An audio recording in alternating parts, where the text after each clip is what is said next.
Chapter 4. Advanced Excel.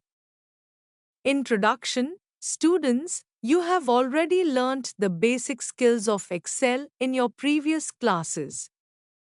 The applications of Excel are manifold, ranging from editing worksheets to applying formulas and using charts to visualize data.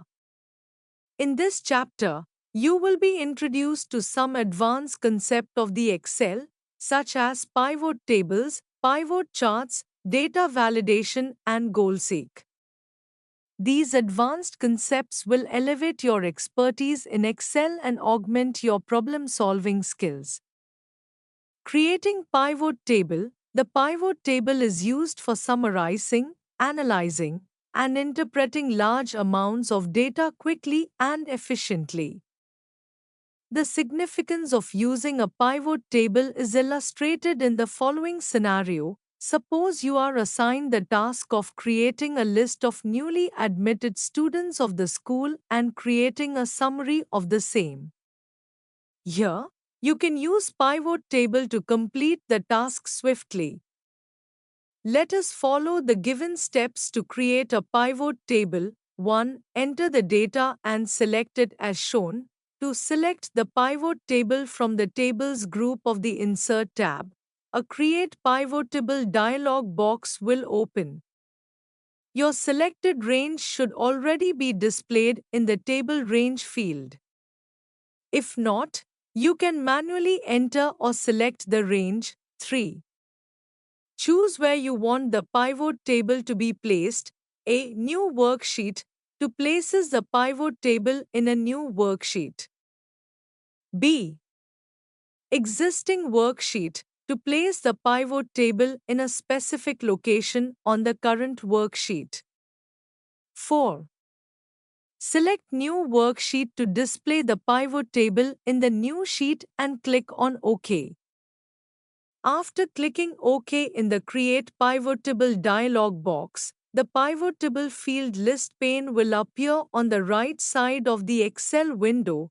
The Pivot Table field pane contains the 4 areas.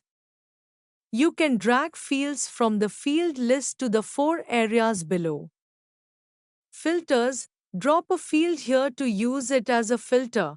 Columns. Drop a field here to display unique values as column headers. Rows.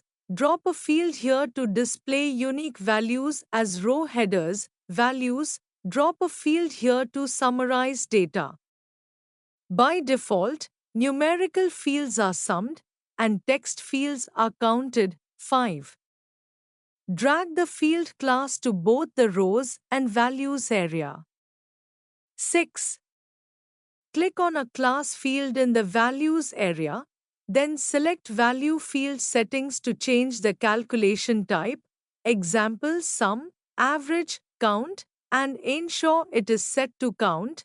It will display the pivot table with 2 columns, where one represents the class and second represents the number of students. Creating pivot charts. Pivot charts are graphical representations of data generated using pivot tables and help derive meaningful insights from it. 1. Click anywhere inside the created pivot table to activate the pivot table tools on the ribbon. 2. Go to the Analyze tab. 3. Click on Pivot Chart in the Tools group. 4. Choose the type of chart you want from the Insert Chart dialog box and click OK. You can also change the chart style as shown below.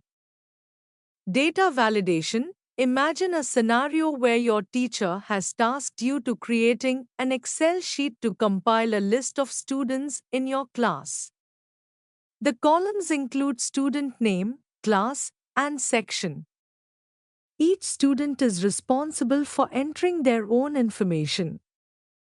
Your teacher has specified that the class should be entered as a number only, not in Roman numerals. For instance, 8 instead of 8. Despite the clear instructions, there's a chance that some students may still input the class in Roman numerals. To ensure compliance with the teacher's instructions, you can utilize Excel's data validation feature. This feature allows you to control the type of data entered into a cell and provides alerts if invalid data is inputted. By enforcing these rules, you can maintain the accuracy and consistency of the data entered into the spreadsheet. Here are the steps to use data validation in Excel 2016. 1. Enter the data as shown in the screenshot. 2. Select the column where you want to apply data validation. 3. Go to the Data tab on the ribbon and click on Data Validation in the Data Tools group. 4. A drop-down list will appear. Select the Data Validation option from it. It will open the Data Validation dialog box. 5. Go to the Settings tab and select Date from the Allow drop-down. 6. In the Data drop-down, select Between and set the start date to 1st February 2024 and the end date to 10th February 2024. 7. Now, test by entering dates into the validated cells to ensure only dates within the specified range are accepted. 8. It will display the error message when entering restricted date. GoalSeek. GoalSeek is a great tool that allows users to find the input value needed to achieve a specific target for a formula.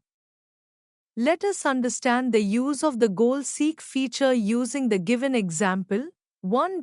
Enter the data as shown below and enter the formula is equal to D3C3 E3 in the cell F3. Suppose you want to find out the quantity of lemonade that needs to be sold to achieve a profit of rupees 1,300.